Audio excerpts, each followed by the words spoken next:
Hello students, welcome back to my channel. और हम कर रहे थे 5.3 exercise 5th chapter arithmetic progression. और आज हमें करना है इसका 10th क्वेश्चन। 10th क्वेश्चन में आपको क्या दिया हुआ है कि एक A1 A2 up to n terms तक एक AP सीरीज है और जिसमें आपको an की वैल्यू दी है, जहां पे जो ये n है, n की प्लेस पर आप 1 2 3 रखकर सीरीज फाइंड कर सकते हो। और उसके बाद आपने क्या करना है, इस एपी की 15 टर्म्स का सम भी फाइंड करना है। तो सबसे पहले हमें ए और डी पता होना चाहिए।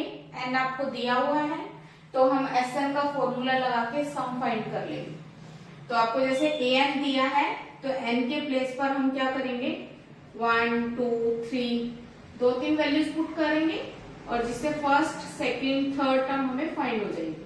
फर्स्ट टर्म निकालने के लिए n के प्लेस पर मैंने 1 पुट किया, 3 + 4 और जिससे फर्स्ट टर्म क्या मिल गई, 7। सेकेंड टर्म के लिए n की जगह पे हम 2 पुट करेंगे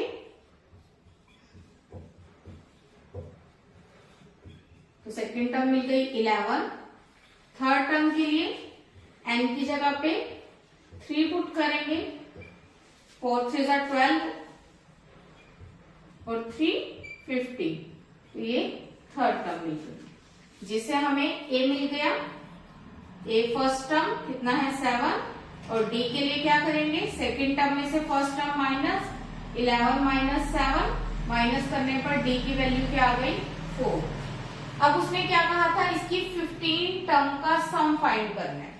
मतलब n आपको दिया है 15 और सम के लिए कौन सा फॉर्मूला लगाएंगे हम, Sn का, n/2 2a plus n-1 into d। n की वैल्यू कितनी है आपके पास, 15 2a। a की वैल्यू कितनी है, हमने निकाली थी 7 प्लस 15 - 1 और d की वैल्यू कितनी है, 4। इसको सोल्व करेंगे, 15/2 as it is, 2a multiply करेंगे 14 प्लस 14 × 4 कितना आएगा, 15/2 14 प्लस इसको मल्टीप्लाई करेंगे कितना आ जाएगा हमारे पास, 56। इसको ऐड करेंगे, ऐड करने पर 70, 2 से कैंसिल हो रहा है, कितना आएगा 35।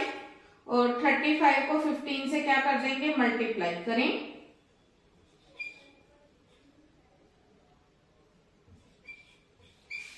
तो ये क्या आ गया हमारे पास, 15 टर्म का सम जो हमने फाइंड करना था। क्लियर है, करो note down.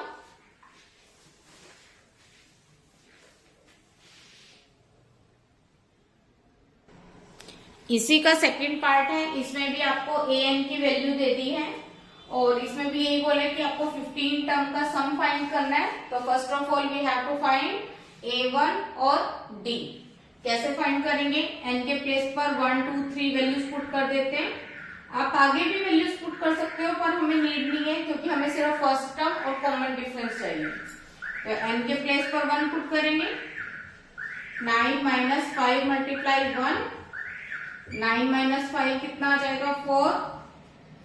Second term 9 - 5 × 2, 9 - 10 = -1।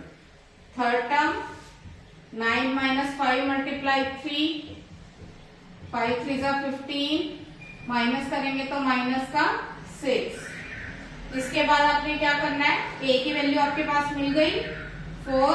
d निकालने के लिए सेकेंड टर्म में से फर्स्ट टर्म माइनस करेंगे तो क्या आ जाएगा, -5। n आपको कितना दिया हुआ है, 15। और क्या करना है, 15 टर्म का सम निकालने के लिए फॉर्मूला लगेगा Sn का, n/2 2a plus n-1 into d। n की वैल्यू 15 2a, a की वैल्यू कितनी है, 4 प्लस n15 - 1 और d की वैल्यू कितनी है, -5। इसको आगे सॉल्व करेंगे हम, कितना आ जाएगा, 15/2, 4 2 = 8 प्लस 14 मल्टीप्लाई माइनस का 5 मल्टीप्लाई कर देंगे 15/2 8 प्लस माइनस माइनस 14 5 जा 70 कितना आ जाएगा 15/2 और ये प्लस माइनस माइनस माइनस कर देंगे कितना आएगा हमारे पास 62 कैंसिल करेंगे कितना आएगा हमारे पास 31 इसको सोल्व करेंगे प्लस माइनस माइनस 15 1 जा 15 5 1 15 3 जा 45 एंड 1 46 और ये क्या मिल गया 15 टर्म का सम और ये मिल गया हमें इसका आंसर। ठीक है, करो नोट डाउन।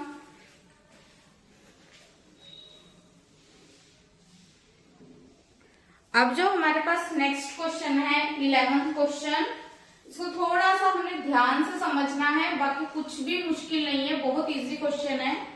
इसमें आपको क्या दिया हुआ है, in an AP the sum of n terms, n term का सम मतलब एसएन कितना दिया हुआ है आपको 4n माइनस एन स्क्वायर। पहले आपको जो जो दिया है उसको हम लिख लेते हैं and it's first term, first term जो वो बोल रहा है वो ब्रैकेट में उसने लिखा है कि वो S1 है।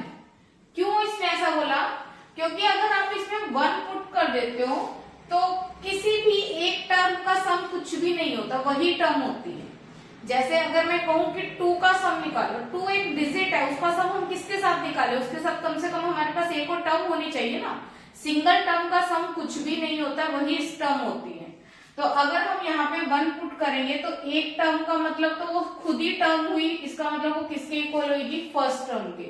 जो S1 होगा वो किसके इक्वल होगा, A1, क्योंकि एक टर्म पहली टर्म वही टर्म A1 के इक्वल आएगी। इसके बाद वो कहते हैं find the sum of 2 terms S2, second term मतलब A2 and then third term,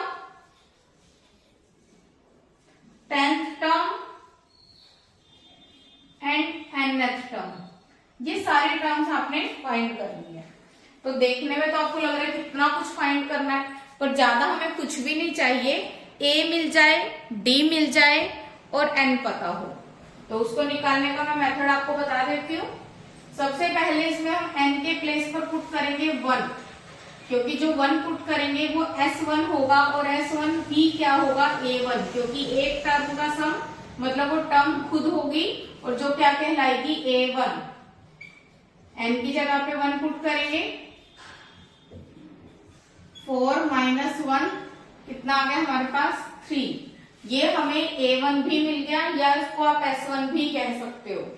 इसके बाद आपने अगर S2 फाइंड करना है, 2 टर्म का सम, तो 2 टर्म के सम के लिए आपको वो इतना बड़ा फॉर्मूला लिखने की नीड नहीं है, n/2 2a plus n minus 1 into D. आपके पास फर्स्ट टर्म आ चुकी है, आप सेकेंड टर्म निकाल लो। फर्स्ट टर्म और सेकेंड टर्म को या तो ऐड कर दो, या उससे भी इजी क्या होगा कि n के प्लेस पर 2 पुट कर दो। अगर 2 पुट करोगे तो ये क्या हो जाएगा, S2, और यही हमने फाइंड करना है। तो हम n के प्लेस पर क्या पुट करेंगे, 2। 4 मल्टीप्लाई 2 माइनस 2 का स्क्वायर, 4 2 जा 8 माइनस 4 कितना आ गया हमारे पास 4। अब हमारे पास ये भी सोल्व हो गया, ये भी सोल्व हो गया। अब आपने निकालना है सेकेंड टर्म।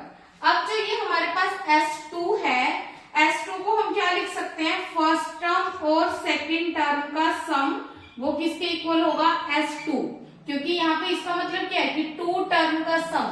2 टर्म कौन कौन सी, फर्स्ट टर्म और सेकेंड टर्म। अब हम क्या करेंगे, A1 प्लस A2 और 2 टर्म का सम कितना था हमारे पास 4, और यहां से फर्स्ट टर्म भी हमने निकाली थी, वो कितनी थी 3, plus A2 is equal to 4, और यहां से हमारे पास सेकेंड टर्म मिल जाएगी 4 प्लस का 3 इधर जाएगा माइनस का 3, और सेकेंड टर्म क्या मिल गई 1। तो सेकेंड टर्म भी हमने निकाल ली। इसके बाद थर्ड टर्म निकालने के लिए हम क्या करते हैं, इससे पहले डी निकालेंगे। हमारे पास जो है ए कितना है हमारे पास 3, मतलब A1, और सेकेंड टर्म जो है वो अभी निकाली है हमने, वो किसके इक्वल है 1। तो यहाँ से हम d निकाल सकते हैं, और d निकालने का फॉर्मूला सेकंड टर्म में से फर्स्ट टर्म माइनस कर दो, 1 माइनस 3 कितना आ जाएगा, माइनस का 2। जब हमारे पास अब a भी है d भी है, तो इससे हमारे ये तीनों पार्ट सॉल्व हो जाएंगे। कोई भी टर्म हम फाइंड कर सकते हैं। कैसे? थर्ड टर्म किसके इक्वल होगी, a प्लस 2d। a की वैल्यू कितनी है 3, 2, d की वैल्यू कितनी है -2, कितना आ गया 3 माइनस 4, 2 2 जा 4 हो गया, प्लस माइनस माइनस माइनस का 1। कौन सी टर्म मिल गई हमें, थर्ड टर्म। अब हमने कौन सी टर्म निकालनी है, 10th टर्म। 10th टर्म किसके इक्वल होगी, a प्लस 9d। a की वैल्यू 3, 9 और d की वैल्यू कितनी है हमारे पास, माइनस का 2। ये जो हमने फाइंड किया था, कितना आ गया हमारे पास 3, 9 2 जा 18, फिर से प्लस माइनस माइनस, तो ये क्या मिल गया मुझे, माइनस का 15। अब हमें कौन सी टर्म निकालनी है, 10th टर्म हमने फाइंड कर ली। nth टर्म, nth टर्म किसके इक्वल होगी, a plus n minus 1 into d। a की वैल्यू कितनी है हमारे पास 3 प्लस n माइनस 1, और d की वैल्यू कितनी है -2। इसको सिंप्लीफाई करेंगे, 3 प्लस -2 को अंदर मल्टीप्लाई करेंगे, कितना आएगा, माइनस का 2n माइनस माइनस प्लस 2, कितना आ गया 3 और 2 5 माइनस 2n। ये हमें कौन सी टर्म मिल गई, nth टर्म। तो देखो सारे पार्ट सोल्व हो गए, a1 निकल गया, s2 निकल गया, a2, a3, a10 और an। कंप्लीट क्वेश्चन सोल्व हो गया। करो नोट डाउन।